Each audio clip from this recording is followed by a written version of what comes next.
The Lord Jesus came with his mother, as the Holy Bible says, brothers and disciples. And please, when you see in the Bible says the brothers of Jesus, don't go very far. Mary is the virgin of all virgins forever. Jesus Christ does not have biological, physical brothers. It is theologically impossible. Theologically impossible for Jesus to have earthly brothers. We are his brothers through the holy baptism where Christ, the King, the Messiah, adopted us to be children of God, thus brothers of Jesus. So the Lord came to Capernaum, and then he stayed there not many days. Then he goes to the temple as it was the days of Passover. And he enters the temple and he sees people buying and selling in his daddy's house. And then he comes to those money exchanges and he tells them, take these sheep, take these oxen, and he kicks them all out and he overturns the tables of the money changers. And he comes to those who were selling pigeons, doves, better way of translating it, doves. He says, take these from here, for my Father's house is a house of prayer, but you have turned it into a marketplace, a place of buying and selling.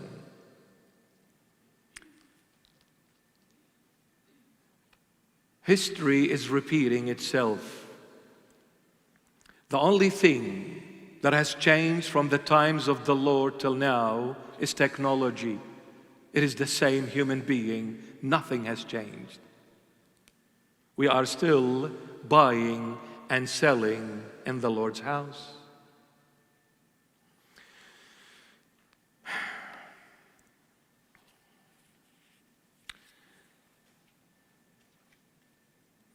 For those who were present during the Assyrian Holy Mass service this morning, you may have familiarized yourself with what I'm about to say.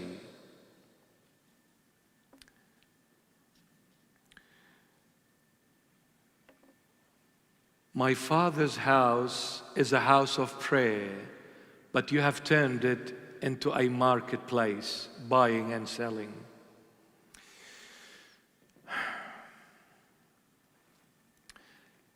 You may have heard me say this before. I'm taking a different direction. When it comes to the Father, it's to do with love. When it comes to the Father's house, it's to do with love. The Lord says, my Father's house is a house of prayer, but you've turned it into a marketplace. Why, when it comes to the Father, it's to do with love? Because the Holy Bible says in John 3:16 that God loved the whole world. So who loved the whole world? God. How do we know it is the Father who loved the world? The Bible says God, not the Father. Well, because following this, it says, so that he gave his only begotten Son.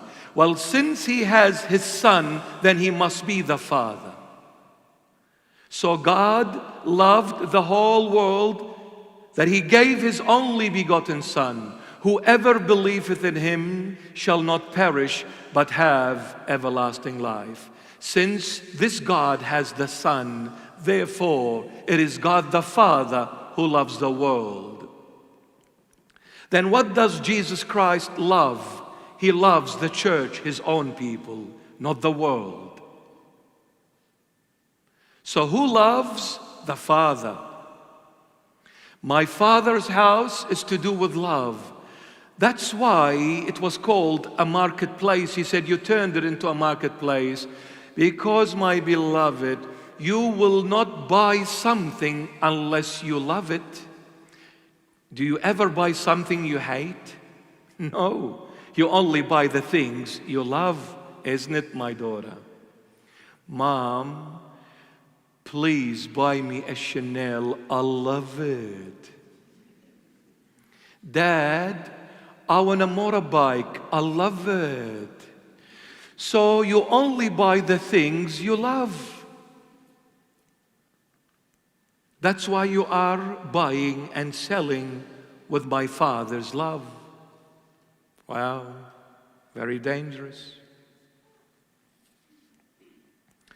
To understand what the Lord did, in chapter 2 of the Gospel of John, we need to look at John chapter 1 and the beginning of chapter 2. Always look before and after to understand what the Lord is saying in John 2:12 to 23. I need to look at chapter 1 and the beginning of chapter 2. Then I will comprehend much more clearer what the Lord is talking about. Why did he go into the temple? When we read in chapter 1, we see chapter 1 verse 29, 35 and 43. John chapter 1 verses 29, 35 and 43. We see a mention of 3 different days. In verse 29 it says, and the day after he saw Jesus coming to him. Who saw Jesus coming to him? John the Baptist. He was at the river Jordan baptizing people, calling them into repentance. And the day after, where John was baptizing, he saw Jesus of Nazareth coming to him, and heaven was opened, and the Holy Spirit descending on the Messiah as the dove, and the voice of God the Father saying, this is my beloved Son, in whom I am well pleased. To him you shall listen. So Jesus came the following day and the day after. Verse 35. And again on another day, John was standing with his disciples, and he saw Jesus walking, and he points out to the Lord and he says, behold the Lamb of God who carries away the sins of the world. And 2 of John the Baptist's disciples followed the Lord and became the Lord's disciples. And on another day, verse 43, and on another day, the Lord Jesus decided to go to Galilee, and he met Philip, and he called Philip to him and made him one of his 12 apostles. We see 3 days, verse 29, verse 35, verse 43. Chapter 2, verse 1. And after 3 days, and after 3 days, from all these other 3 days that took place in chapter 1. So 3 days of chapter 1, and after 3 days of these 3 days in chapter 2, 3 and 3, 6. Wow, the Holy Spirit is trying to teach us something. 3 days in chapter 1, and after 3 days in chapter 2, 6 days. 6 days, what are they pointing at? And on the 6th day, God created Adam. And when he created Adam, in his image, according to his likeness, he called day 6 very good. All the other days, they were good, except day 2, he called it nothing. It's a different topic. One day we will explain it. But day 6, he called it very good. Why? Because on day 6, my son was created. My son Adam. He is my son. He is my temple. But the former Adam broke God's word. The temple was ruined. The Israelite nation tried frantically to build the temple for God, Yahweh. But God is never going to be pleased of no temple made by men. The only temple that God recognizes is the one who came in the latter Adam, in the end of times, Jesus Christ of Nazareth. This is the true temple of God. On the sixth day, after 6 days, Jesus enters the temple in Jerusalem to tell them one thing: this temple must be knocked down because it is man-made, and whatever man has made, God will never be pleased of. The only temple that God is pleased of that is not made by the hands of man, but by the power of God. Jesus was born a virginal birth. There was no human intervention. It was divine, and divine only intervention. That's why Mary is virgin forever.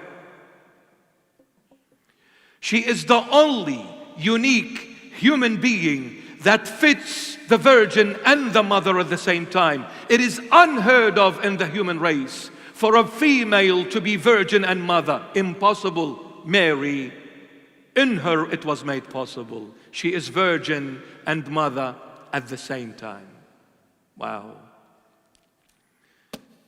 I adore my mama. She is my sweetheart. Beautiful mama. Beautiful. He enters after 6 days the temple.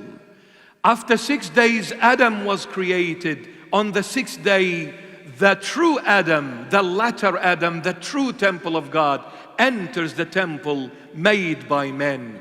And he says, he kicks the sheep, the oxen, and he overturns the tables of the money changers. And he comes to those who were selling doves. He says, take this away from here, for my Father's house is a house of prayer, but you've turned it into a place of buying and selling. When you read in chapter 2, prior to this, Jesus entering the temple, what do we see in chapter 2 taking place? The Lord changes the water into wine. How many jars did the Lord ask the disciples to fill them with water to the brim? 6 jars. Oh, 6 again. The jar is you and I. We are empty. We are empty. We are dead stone. We became like a rock, dead. We had once upon a time a heart of flesh and blood, but because of our transgressions against God, that heart became solid as a rock, dead. Sin killed every feeling, emotions in us. The Lord fills those 6 jars. 6th day, on the 6th day, Adam was created. With the 6 jars, Jesus changes the water into wine. And that wine is His blood. The Lord didn't go to a wedding. Come on. The Holy Spirit doesn't have a time to waste telling us about weddings taking place in Cana of Galilee. Please. John, the Gospel, is the depth of theology. It is the divinity of Christ revealed to the entire world.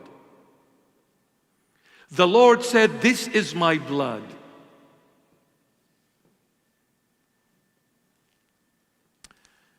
And He entered after 6 days to the temple. He kicked out the sheep, the oxen, but the doves, He says, take it from here. The Lord didn't touch it.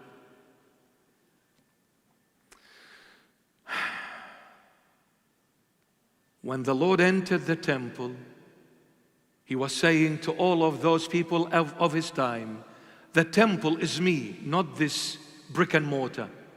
The temple is me. The sheep, the oxen, and the dove, they are all me. They all represent me, symbolically represent me. You cannot buy and sell in my Father's house what belongs to his Son.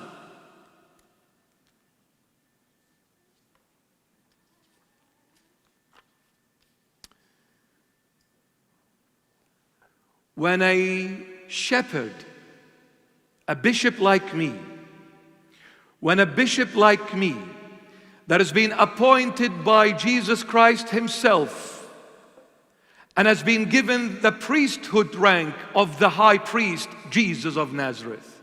He is the high priest, therefore he has priests under him, and he is the high priest of all priests. And not everyone is a priest. Not everyone. There are selected people by Jesus Christ himself.